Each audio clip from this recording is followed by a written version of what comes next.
My husband left for Japan 3 days after I had a stroke. A shocking surprise was waiting for him when he returned. Before we begin, make sure to hit that like button and subscribe for more incredible true stories. Drop a comment below. What's the most shocking betrayal you've ever witnessed? Share your thoughts with our community. My name is Margaret, and this is a story that changed my life forever. 3 days before our dream trip to Japan, a journey I'd been planning for our 30th wedding anniversary, I had a stroke. While I lay helpless in my hospital bed, my husband called from Denver International Airport.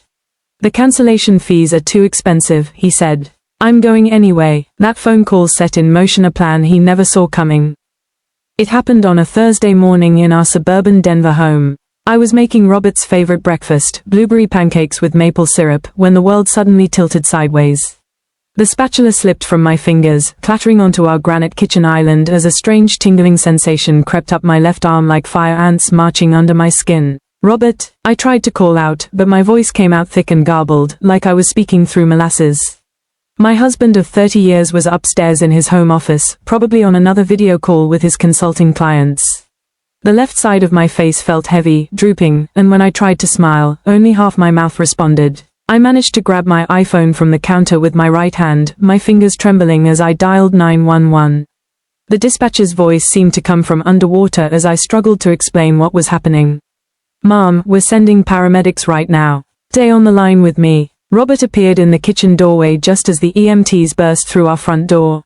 His face went pale beneath his salt and pepper beard as he watched the paramedics check my blood pressure and ask me to follow their finger with my eyes. Everything felt surreal, like watching someone else's medical emergency on television. "Possible stroke," I heard one of them say into his radio. "Female, 62 years old, presenting with facial drooping and speech difficulties." The ambulance ride to Presbyterian St. Joseph Hospital was a blur of beeping machines and concerned voices discussing blood clots and treatment windows. In the emergency room, Dr. Patricia Williams, the neurologist, explained that a clot had blocked blood flow to part of my brain. "The good news is we caught it early," she said, her voice professionally gentle. "With therapy and time, most patients make excellent recoveries." But as I lay in that sterile hospital bed, watching Robert pace nervously by the window, all I could think about was our Japan trip.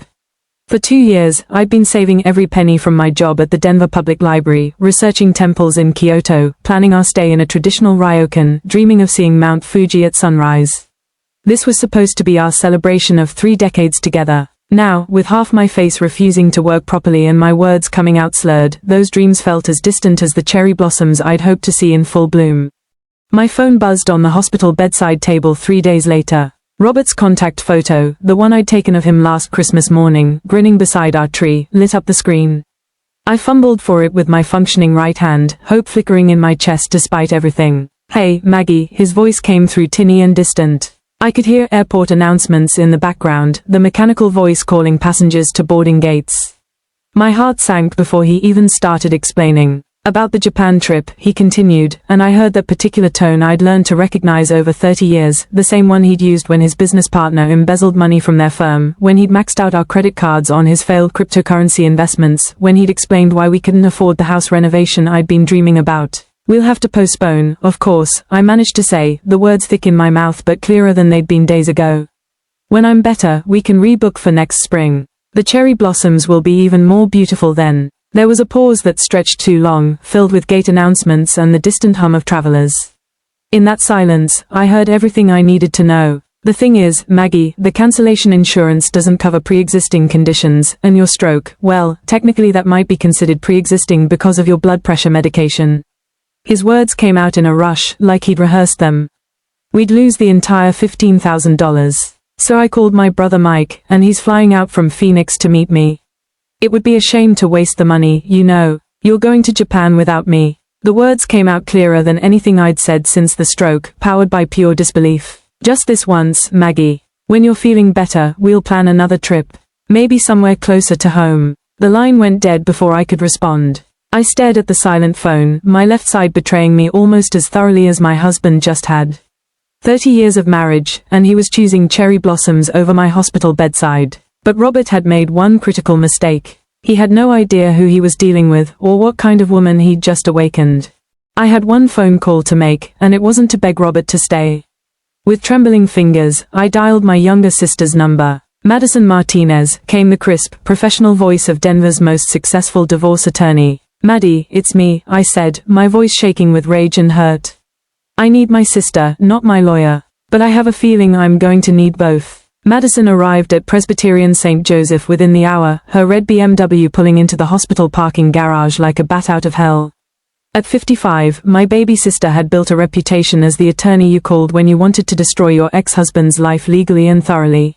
She'd handled 3 of Denver's most high-profile divorce cases in the past year, and her success rate was legendary. Tell me everything, she said, settling into the uncomfortable hospital chair beside my bed, her laptop already open and her legal mind clearly spinning. I told her about the stroke, about Robert's phone call from the airport, about 30 years of marriage apparently meaning less to him than a vacation package's cancellation fees.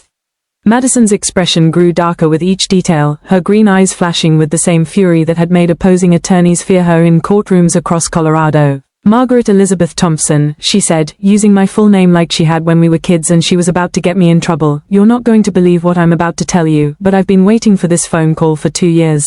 She pulled up a file on her laptop, and my blood pressure monitor started beeping faster. Remember when Robert started working late so frequently? When he joined that new gym and suddenly cared about his appearance again? When he bought that ridiculous red Mustang convertible for his midlife crisis? I nodded, my functioning eye fixed on her screen. I hired a private investigator 6 months ago. I was going to tell you when I had solid proof, but then your stroke happened and I thought maybe. She shook her head. There is no business trip to Japan, Maggie. And Mike isn't meeting him there. The name that appeared on her screen made my world tilt worse than it had during my stroke. Amanda Chen, 28 years old, the marketing coordinator from Robert's consulting firm who'd started working there 18 months ago. How long have you known? I whispered. Suspected for a year, had proof for 6 months. Been building a case ever since. Madison's smile was sharp enough to cut glass. Your husband isn't just abandoning you for a vacation, Maggie. He's abandoning you for his mistress. And he's using your anniversary money to do it.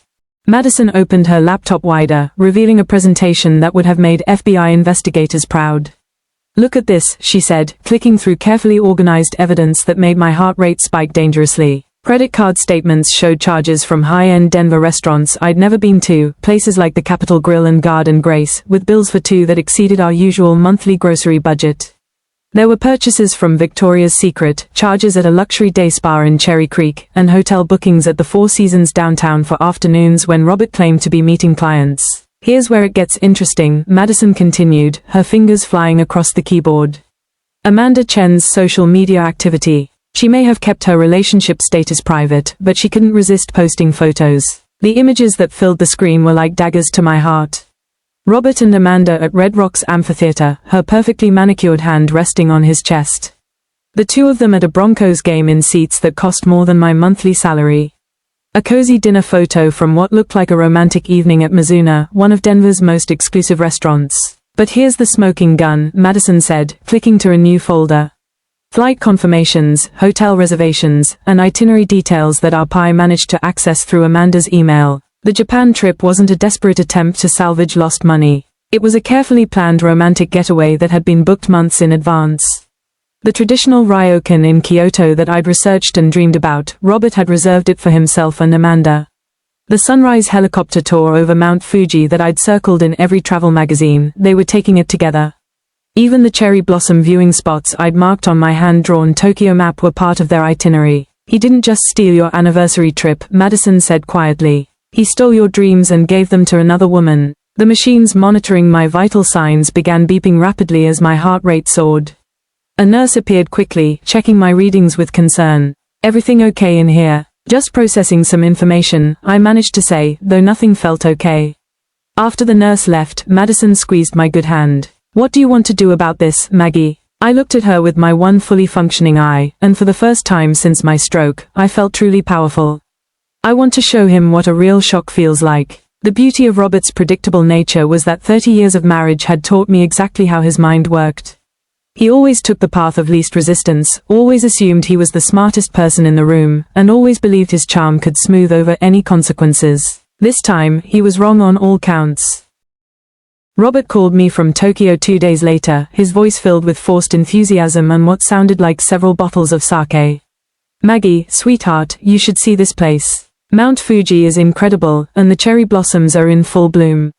I got some amazing photos to show you when I get back. I'd already seen those photos, thanks to Madison's continued surveillance of Amanda's social media accounts. They showed my husband and his mistress in matching yukatas at the ryokan I'd researched, feeding each other sushi at the restaurant I'd marked in my guidebook, posing together beneath the cherry trees I'd dreamed of seeing for 2 years. That sounds wonderful, honey, I said, keeping my voice weak and grateful. Madison sat beside me in my hospital bed, recording the conversation on her phone as we'd planned. I'm so glad you're not letting my situation ruin the trip completely.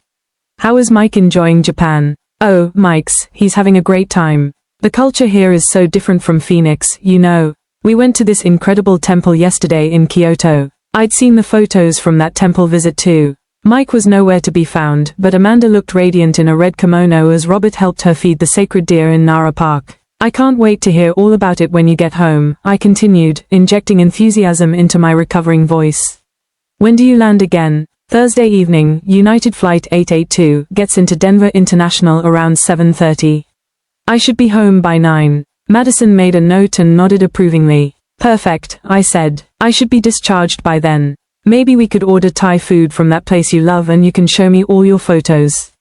And Robert, I've been thinking about us while you've been gone. About our marriage, our future. The line was quiet for a moment. Really, this stroke has made me see what's truly important. When you get home, let's talk about renewing our vows.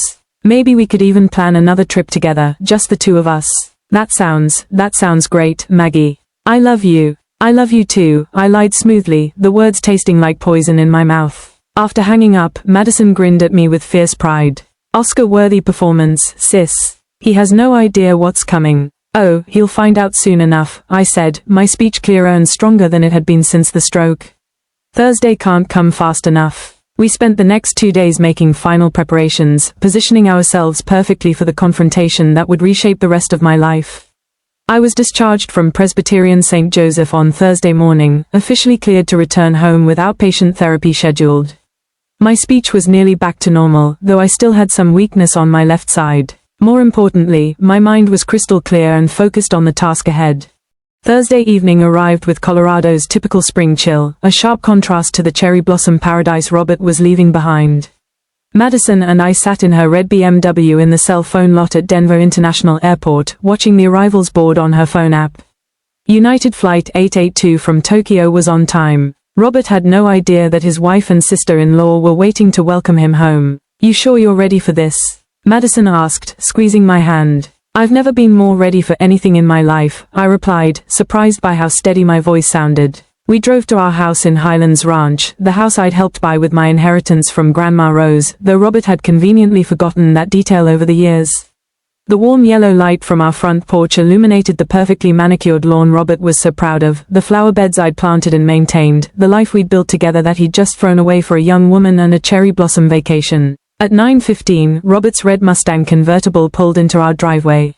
Through the front window, Madison and I watched him emerge from the car, tanned and relaxed, pulling a suitcase that probably contained souvenirs he'd bought with Amanda. He looked like a man without a care in the world. His key turned in the lock, and he stepped into our foyer calling out, "Maggie, honey, I'm home." In the living room, I called back, my voice carrying clearly through the house. Robert appeared in the doorway with that familiar smile, the one that had charmed me 32 years ago when we met at a New Year's Eve party in downtown Denver. He looked healthy and rested, his skin golden from days in the Japanese sun while his wife had been fighting to regain basic motor functions. "You look great," he said, setting down his suitcase and moving toward me. "So much better than when I left. I brought you something special from Japan." "How thoughtful," I said, remaining seated in my favorite armchair. "Before you show me, though, I have something for you. Madison helped me prepare it while you were gone." His eyes found my sister then, sitting quietly in the corner chair with her laptop open. His smile faltered slightly. "Madison, I didn't know you were here." "Surprise," she said sweetly. "Sit down, Robert," I said, gesturing to the couch across from me. "We need to talk." Something in my tone made him comply immediately, though I could see the wariness creeping into his eyes. The confident, tanned man who'd walked through our door was slowly being replaced by someone who sensed danger but couldn't quite identify it yet. "I hope you had a wonderful time in Japan," I began, my voice calm and controlled. "That ryokan in Kyoto looked absolutely stunning." The cherry blossoms must have been breathtaking. Robert blinked, confusion flickering across his features. How did you? I mean, Mike and I stayed at a different stop. The word came out sharper than I'd intended, but it had the desired effect. Just stop lying to me. We know about Amanda. We know about the romantic dinners, the couple's spa treatments, the sunrise helicopter tour over Mount Fuji. We have photos, credit card statements, and hotel records that tell the real story of your brother's trip. Madison opened her laptop and turned it toward Robert. The screen displayed our carefully organized presentation of evidence, his social media posts with location tags, credit card charges for couples activities, and most damning of all, a video of him and Amanda sharing sake beneath the cherry trees in Maruyama Park that she posted to her TikTok account before quickly deleting it. Robert's face went white underneath his tan. Maggie, I can explain. 30 years, I interrupted, my voice growing stronger with each word. 30 years of marriage, and when I had a stroke, when I needed you most, you left me alone in a hospital bed to take your mistress on the anniversary trip I saved for. The trip I dreamed about during those terrifying first nights when I couldn't even speak properly. It wasn't supposed to happen like this, he stammered. Amanda was going through a hard time, and I thought. You thought wrong. I stood up slowly, my balance still imperfect but my resolve absolute. Madison, show him the divorce papers.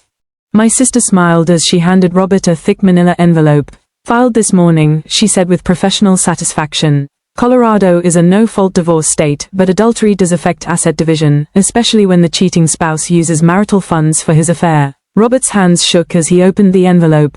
Maggie, please, we can work this out. It was a mistake. I love you. If you loved me, you would have stayed by my side when I was fighting for my life. Instead, you chose her. I walked toward the front door, my steps slow but determined.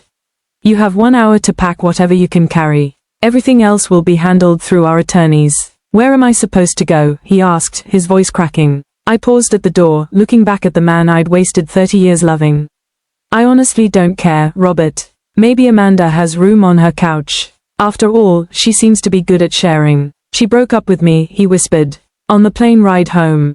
Said she didn't want to deal with a messy divorce situation. For a moment, I almost felt sorry for him. Almost. Then I remembered lying in that hospital bed, unable to speak clearly, while he sipped sake beneath cherry trees with another woman. That's unfortunate, I said. But it's not my problem anymore.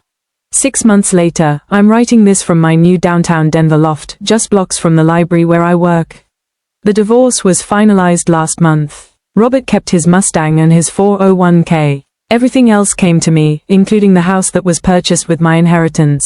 Amanda, it turned out, wasn't interested in a long-term relationship with a newly divorced man facing alimony payments. She transferred to the company's Seattle office 2 weeks after they returned from Japan. My speech is completely normal now, and my left side grows stronger every day. I've started dating again, a kind librarian named David who thinks my recovery story is inspiring rather than inconvenient. Sometimes betrayal isn't the end of your story. Sometimes it's the beginning of a better one. I never did make it to Japan, but I discovered something more valuable than any cherry blossom festival, the strength to rebuild my life on my own terms. And that view is more beautiful than any sunrise Robert could have posted on Instagram. What's the most shocking betrayal you've ever witnessed? Share your story in the comments below, and don't forget to subscribe for more incredible true stories that will leave you speechless.